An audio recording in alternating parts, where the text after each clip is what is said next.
National Weather Service in Chicago has issued a severe thunderstorm warning for East Central Cook County in Northeast Illinois, Northwestern Lake County in Northwest Indiana until 6 o'clock p.m.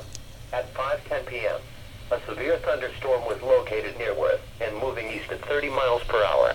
Hazard, quarter-size hail and 60 miles per hour wind gusts. Source, radar indicated.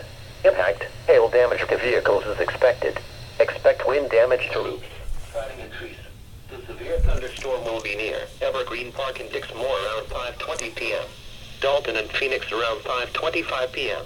Chatham and Calumet City around 5:30 p.m.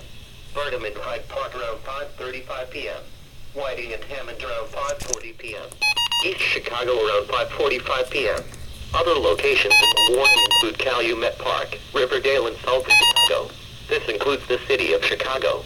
For your protection, I don't understand why this one doesn't go off. the lowest floor of the building.